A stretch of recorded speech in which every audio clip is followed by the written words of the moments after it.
Container का जो लाट का माल आता है उसमें दो टाइप्स के ब्रेकर्स मिलते हैं, एक जापानी होते हैं और दूसरे कोरियन ब्रेकर होते हैं। कोरिया के ब्रेकर्स का कैसे पता चलता है और उनको कुछ लोग जापानी बनाकर आपको सेल कर देते हैं कि ये जो है ना ये जापानी ब्रेकर ही है। ये देखें, ये एक ब्रेकर लगा हुआ 60 एम्पेयर का, ये प्रिंटेड है, इसके ऊपर मित्सुबिशी का प्रिंट है।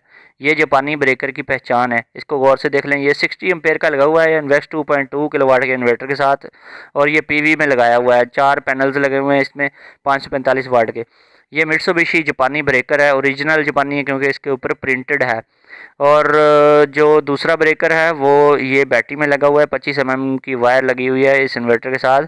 और ये देखें, ये स्टिकर्स लगे हुए हैं और 150 एम्पेयर का हमने ब्रेकर इधर लगाया हुआ है। तो ये जो है स्टिकर्स लगे हुए हैं, ये स्टिकर्स वाला जो है 2 नंबर ब्रेकर है, यानी कि ये काम बिल्कुल ये ठीक करता है, उसी की तरह काम करता है। कोई परफॉर्मेंस में कोई ख़ास फ़र्क नहीं है। ट्रिपिंग में थोड़ी सी बहुत हो सकती है कि इसकी ट्रिपिंग की रेंज में थोड़ा बहुत फ़र्क हो सकता है, लेकिन ये बिल्कुल ज़बरदस्त चल रहा है और ट्रिपिंग भी करता है। और दूसरी बात यह है कि इसके ऊपर ये स्टिकर्स हैं, अगर आप इन स्टिकर्स को उतारना चाहें नाखून से या फिर पेचकस की मदद से तो इनको आप उतार भी सकते हैं। तो ये डिफरेंस होता है। ये स्टिकर्स लगाकर अगर आपको वो बना कर दे रहे हैं कि ये जापानी ब्रेकर है, तो ये जापानी ब्रेकर स्टिकर्स वाले नहीं होते। केबल्स जो आती हैं वायर्स, इनमें भी हेरा फेरी आ रही है। और ये जो पीवी में केबल्स हमने लगाई हुई हैं, ये देखें, ये ओरिजिनल केबल है।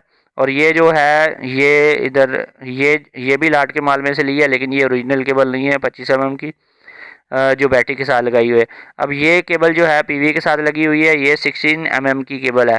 ये 16 mm की जो केबल है ये ब्रांडेड केबल है और इम्पोर्टेड केबल है। ये बड़ी मुश्किल से मिलती है। ये आपको बार बार जब परचेजिंग करेंगे तो एक्सपीरियंस से इन बातों का पता चलता है।